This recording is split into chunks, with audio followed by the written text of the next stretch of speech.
Hi, is D&D collapsing? The answer is, I wish it was. What? Look, I love Dungeons and Dragons. It's fun. It's one of the first. It's literally the first game I got into. I got into D&D 3.5 when everything was still a mess, but like a beautiful mess. It's not collapsing. It's not dying. But sometimes I wish it kind of what it was. Because here, let's be honest. Very recently, in an article by, I think it was Dice Breakers, great website. I read there a lot. That's not an ad. I just do that. They released that Wizard of the Coast CEO, don't remember her name, was quoted for saying the brand is severely like under monetized. Like D&D is under monetized. They need to like step it up. Now listen here.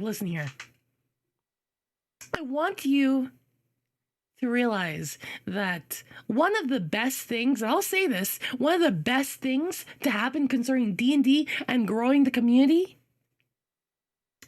was 5e. 5e created and added so many players because it was super accessible. For Dungeons and Dragons, it's a lot more RPGs that are like less, like more accessible, but will also cost you less because, hey, you want to play 5e? Here, buy three $60 books for $180. Not that big a deal. Don't worry, super accessible. It's fine. Someone's gotta. Well, here, okay. I got more opinions about that one, but that's not it. Listen, I don't know what I'm trying to say here, but like the second thing that D&D did that was really good for the overall tabletop RPG community, guess what? 4E. Why 4E? Because 4E was so fucking bad for the people there. Like, I honestly enjoyed it, but 4E did so much that people didn't like that Paizo, a company, completely splintered off and created they created Pathfinder. They created Pathfinder 1. Later on, Pathfinder 2, Starfinder, great stuff.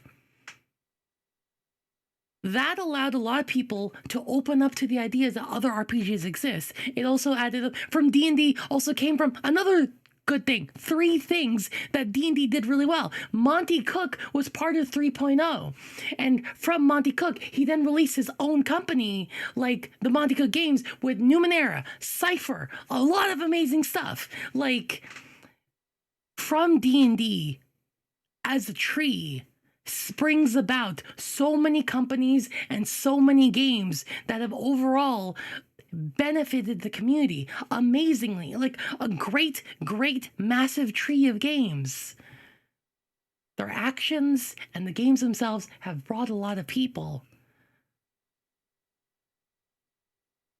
But the recent ones concerning the OGL 1.1, the monetization stuff, these are not the behaviors of people that want to build a game. The people that were working on 3.0, 3.5, even the years beforehand, those are the behaviors of people that are wanting to build a game, wanting to build a community for games to expand. That's why OGL 1.0 was released. The behaviors right now are that of a company trying to cash in hard.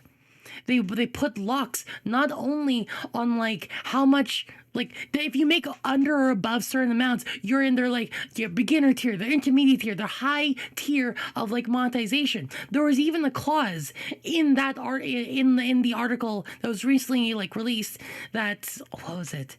Whether or not you're successful, any project income, any projected income above 750K is something you will need to pay a 25% royalties on. So if you have a Kickstarter aimed at 800K, I don't know why you'd have a Kickstarter aimed at 800K, but if that failed, you still owe them 25% royalties, whether or not the project succeeds. Wizard of the Coast doesn't need you to defend them. They've got the money. They've got the people. They've got communities of people that want to build up the games. I don't know what they're doing with this, but I love D&D. I really do. But I hate Hasbro. I hate Wizards of the Coast. the company trying to take that game away from me. You feel? I don't know what that one was. I don't know what this video is. But if you like this opinion, like and subscribe or comment down below. Tell me I suck ass if this is something you don't disagree. If you disagree, tell me I suck. If you agree, tell me why. Sure. Let's go with that. Bye.